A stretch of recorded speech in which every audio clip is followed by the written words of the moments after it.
Hi, this lesson is about average and marginal costs. First, let's take a look at the definition of those two concepts. Average cost is pretty simple. It's the cost of serving one person. So it's derived by taking the total cost of that service and then dividing by the total number of people you're serving, the total units of service.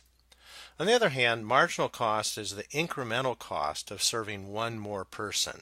A little more complicated, and we'll talk about an example of that. So it's the cost of serving one more person at the margin. Here's a couple graphs for the economists in the audience. One thing to remember about average cost is that as you serve more people, the average cost declines because you're spreading those total costs over more people, particularly true with fixed costs. So that's one of the objectives, is to lower your average cost. There's a concept known as step fixed cost, which is kind of an amalgam of both variable and fixed costs. And the reason is that it often doesn't just increase, your costs do not increase smoothly. And there's usually a combination between them being fixed or variable. An example would be is if you're serving, let's say you're serving meals to the homeless, you have a certain capacity of that kitchen and the dining room where you're providing that service. At some point, if you reach the capacity of that room, you'll have to do something else. Maybe have two shifts, or maybe even rent more space. So rather than go up smoothly as a variable cost, it would jump in an increment.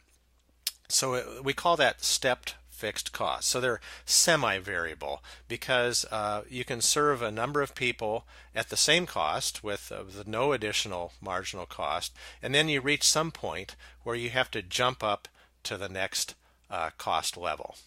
So it's really the marginal cost of one more unit varies in steps rather than smoothly.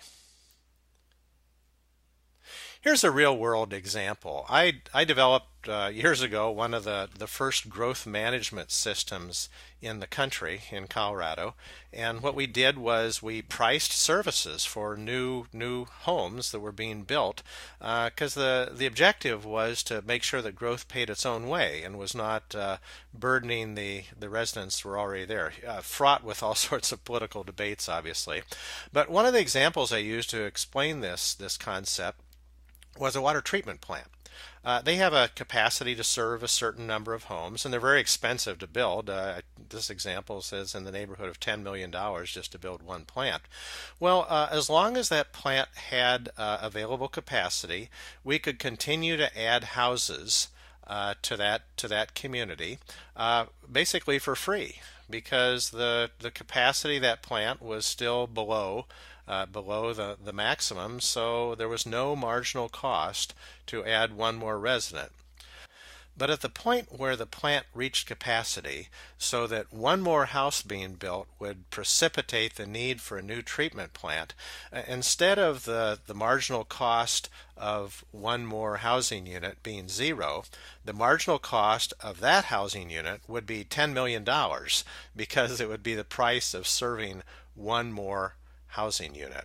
Now, obviously, you didn't have that kind of pricing structure for the buy-in fee of hooking up to that utility system, and that's why you want to take a look at both marginal as well as the average cost when you're doing pricing in particular.